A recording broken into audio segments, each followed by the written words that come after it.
कुछ लोग हैं बात बड़ी बड़ी करते हैं लेकिन काम बहुत छोटे हैं।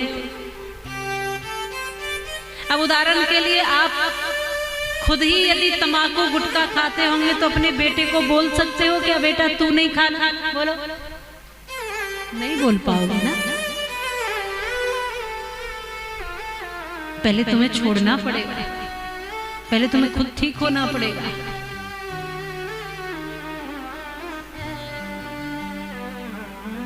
अब आप ही झूठ बोलते रहते हो तो बेटे से कह सकते हो बेटा झूठ मत बोलना, बोलो।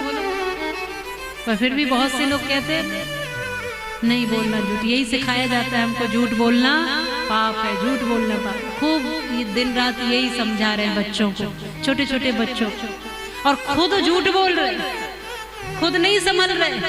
बेटे को कह रहे, छोटे बेटे को, बेटा झूठ मत बोलना, झूठ बोलना पाप है। और वो बेटा देख रहा है और वो यही कहेगा, लेकिन सुबह से शाम तक झूठ बोलता हमारा बाप है। खुद झूठ बोल रहे हो और बच्चों को कैसे समझा दोगे? इसलिए जो भी चाहते हो कि कुछ अच्छा हमारे बच्चे करें, हमारे परिवार के लोग करें, हमारे सबके घरों में परिवारों में सुख शांति खुशहाली आए, तो उसके लिए पहले हमें बदलना पड़ेगा, हमें ठीक होना पड़ेगा, हमें पहल करनी पड़ेगी। अगर उम्मीद करते हो कि ये देवियां पति परमेश्वर माने और पैर छुएं और स्वागत में बिल्कुल खड़ी रहें जब हम बाहर से आए, तो उसके लिए वैसा करना पड़ेगा कि नहीं करना पड़ेगा? क्यों जी? वैसा थोड़ा अपना स्वभाव बनाना पड़ेगा कि देवियां खड़ी रहे हमारे लिए। अब पति बेचारा शराब हो बिल्कुल लड़खड़ाता, अब उसको क्या कहेंगे? बेचारा ही कहेंगे। उसको खुद के पैरों पे जो खड़ा नहीं है उसको क्या कहेंगे?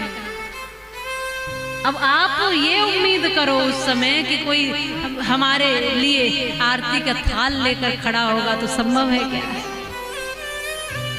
संभव नहीं होगा। पहले अपने आप को ऐसा बनाना पड़ेगा कि लोग हमारा सम्मान कर सके। पहले कमाना पड़ता है, सम्मान जबरदस्ती नहीं पाया जाता, सम्मान कमाना पड़ता है, सम्मान के लायक खुद को बनाना पड़ता है। सम्मान ऐसा नहीं कि किसी को डरा के बोलो कि मेरे गले में माला डालो।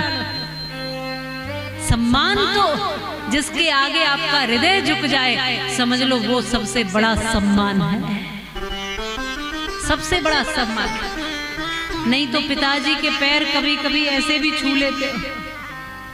सम्मान वही है कि आप अपने बच्चों की नजरों में भी कुछ अपना सम्मान कमा सको, कमाना सीखो। भगवान श्री कृष्ण आज सबको समझाते हैं।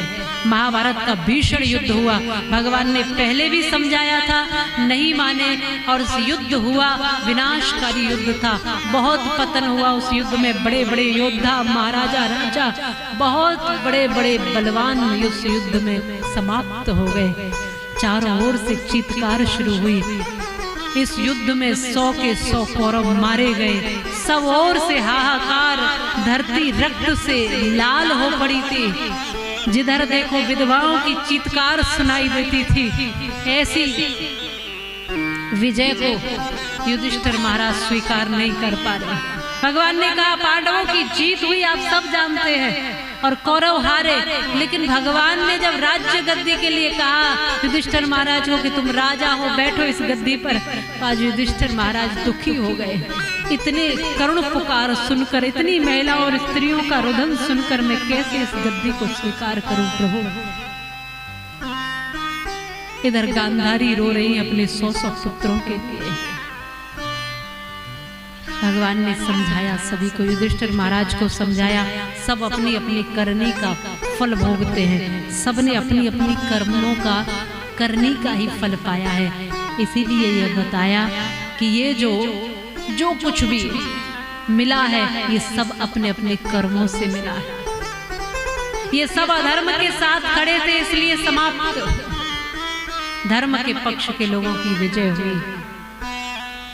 माता गांधारी जब रुदन करने लगी तो भगवान श्री कृष्ण ने वहां जाकर समझाया, प्यार से समझाया, माँ क्यों रोती हो? आंखों पर पट्टी बांध कर रखी आपने। अरे महाराज, धृतराष्ट्र तो अंधे थे ही, पर आपने भी पट्टी बांध ली आंखों पर। ये कहानी, ये कथा समझाती है, जहां पिता अंधे हो, माँ भी आंखों पर पट्टी बांध ले। इसका मतलब जहां माता पिता दोनों ही अंधे हो, माने जहां माता पिता दोनों ही बच्चे पर ध्यान न दें, तो बच्चा फिर दुर्योधन के जैसा ही होगा। जहां माता भी ध्यान नहीं दे रही है, पिता भी ध्यान नहीं दे रहे, बेटा जो भी कह रहा है, बच्चा जो भी कह रहा है वो लाकर दे रहे हैं, मांग पूरी कर रहे हैं। अगर धृतराष्ट्र कह देते राजा मैं हूं और मैं न्याय करूंगा, पांडवों का जो अधिकार है वो उनको दूंगा, राजा दुर्योधन तो नहीं था ना, राजा तो धृतराष्ट्र ही थे।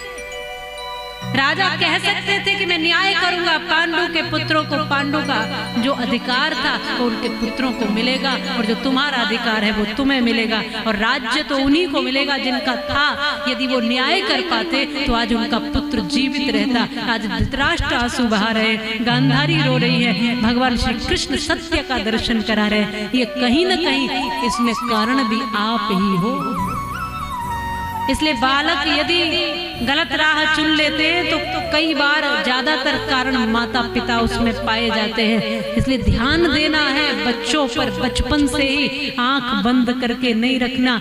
वो कहाँ बैठता है, क्या भोजन करता है, कैसी संगति में रहता है, कैसे मित्रों में रहता है, कहाँ जा रहा है, कहाँ से आ रहा है। हम अपनी बेटियों को तो जरूर पूछते हैं, रात्रि में कहीं नहीं जाना जरूर कहते हैं, अंधेरे में कहीं नहीं जाना, रात को कहीं नहीं जाना। 5 मिनट देर हो जाए तो 4 प्रश्न खड़े कर देते, कहाँ थी इतनी देर, कहाँ रह गई, कहाँ गई थी, किसके साथ थी, कहाँ से आ रही है, चाहे वो मंदिर से ही गई हो, लेकिन हम प्रश्न खड़े कर देते हैं। मैं आप सबसे ये कहना चाहती हूँ, जिस दिन आप जैसे अपनी बेटियों से पूछते हो ना, वैसे ही जिस दिन आप अपने बेटों से पूछने लग जाओगे, उस दिन अधिकतर ये जो तमाम तरह की घटनाएं होती हैं ये रुक जाएगी।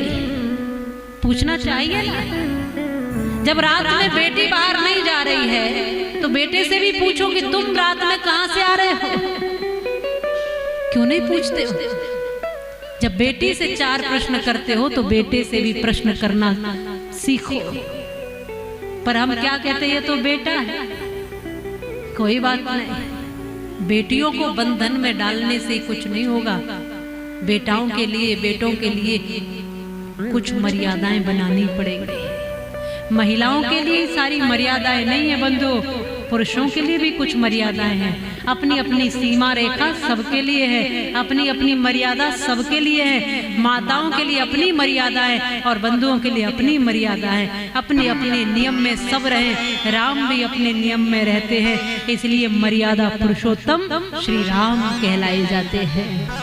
केवल लक्ष्मण रेखा जानकी जी के लिए ही नहीं, राम जी ने स्वयं अपने लिए रेखा बना रखी है मर्यादा की। सबके लिए अपनी अपनी रेखाएं हैं। अपनी रेखाओं से पार कोई मत जाओ, अपनी रेखाओं को, सीमाओं को मत लांघो।